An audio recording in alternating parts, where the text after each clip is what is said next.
Ukrainian kamikaze drones struck the Zuivska and Starobeshiv thermal power plants in Russian-held part of eastern Donetsk region on the night leading to November 18, leaving several settlements without power. Ukraine's unmanned aerial system unit has shared the video footage of the attack on the power plants. The unit noted that Zuivsha power plant supplies 1/3 of electricity in the Donetsk region. Denis Pushilin, the leader of the so-called Donetsk People's Republic, reported unprecedented attack on the region's energy system. Pushilin said the drone attack left 500,000 people without power across several districts. According to Russian-installed authorities of the occupied region, as a result of the attack, Donetsk, Makiivka, Ilovaisk, and other settlements have been left without power, causing boiler houses and filtration stations to shut down.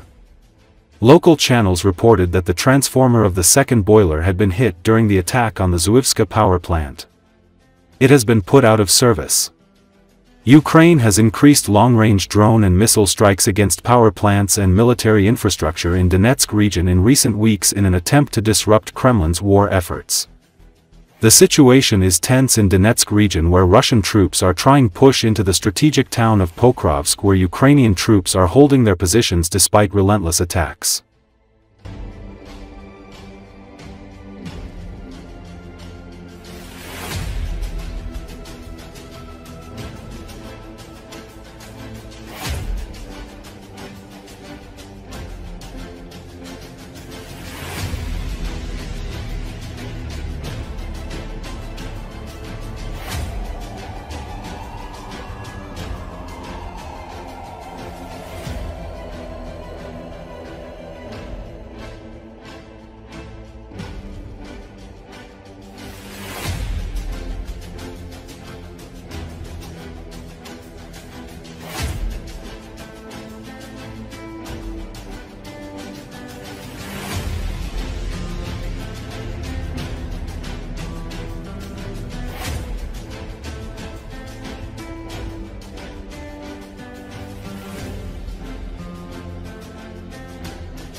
Main Intelligence Directorate of Ukraine's armed forces has struck Russian defense systems in eastern Donbass region, inflicting heavy losses on the invaders.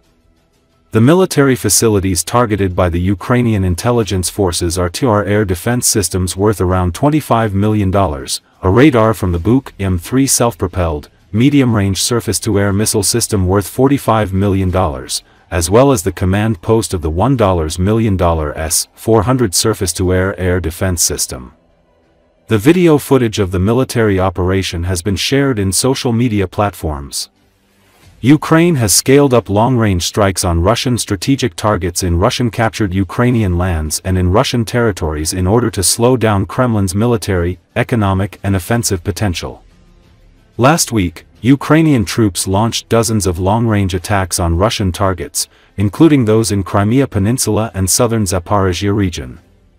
The attacks also involved domestically produced long-range Flamingo missile, as well as BARS and Ludi drones.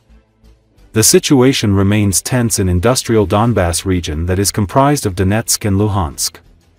Russian forces are pushing hard in Donetsk, with heavy fighting around Pokrovsk, a strategically important city. Moscow claims it is making advances in the city through close quarters, house-to-house combat. Kiev, meanwhile, is reinforcing the area with special operations units to try and hold the line.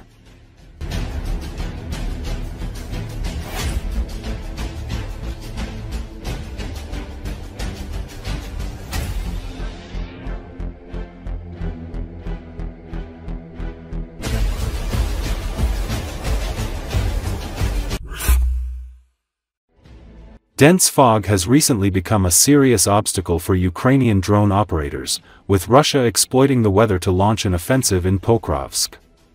However, on Saturday, the 93rd Separate Rifle Brigade announced it had overcome this problem with the help of unmanned ground vehicles. According to Business Insider, the brigade used unmanned ground vehicles in the village of Rusin Yar, located near Pokrovsk. Taking advantage of the weather conditions, namely, dense fog, the enemy turned toward Ukrainian positions, hoping our drones would be blind. The Russians failed to take one thing into account: modern ground-based robotic reconnaissance systems, which were located in their rear during the enemy's offensive operations, the brigade said in a social media post. The fighters said unmanned ground drones had detected Russian convoys in the region, allowing them to deploy FPV drones to suppress the advancing troops. The brigade published a video in which it claimed a UAV spotted Russian armored vehicles, as well as more than a dozen videos of UAVs crashing into vehicles and dropping grenades on individual soldiers. The 93rd Brigade's statement may indicate how ground drones can work in tandem with FPV drones in challenging conditions.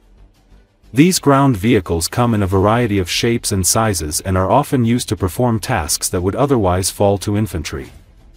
Poor visibility due to heavy fog has long been a serious problem for pilots operating drones in combat, and the Ukrainian military has regularly told Business Insider that a reliable solution to combat the weather has not yet been found. Fog is fog, a drone pilot from the Flying Skulls Battalion said Wednesday. In recent years, Russia has increasingly relied on small infiltration teams of 2 or 3 soldiers, moving in smaller groups in hopes of evading detection and gaining a foothold in Ukrainian territory, gradually allowing Moscow to build up its combat presence in the region. However, the fog allowed Kremlin troops to advance on Pokrovsk with mechanized attacks. Nevertheless, Ukrainian military officials reported to the media this weekend that the enemy appeared to have returned to its usual tactics of using small fire teams. As ISW analysts wrote, Russians at the front are attempting to exploit a key weakness in the Ukrainian armed forces' defenses: the inability of Ukrainian drones to operate effectively in poor weather conditions such as fog and rain. Analysts emphasize that the supply of Western conventional systems, such as artillery, is key to Ukraine's ability to build a multi-layer defense system that does not rely on any one type of weapon, which makes it vulnerable.